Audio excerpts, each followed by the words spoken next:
What's up, YouTube? This is Jules again with Little Dutch Girl Custom Creations plus decals, and I thought this was funny, so I had to make a video of it, of how country girls make use of their hand-me-down equipment when they have no workbench.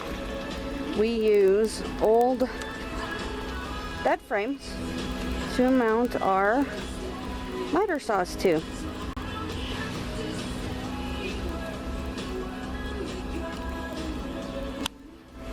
And when you work with hand-me-down stuff, this is how us country girls make do.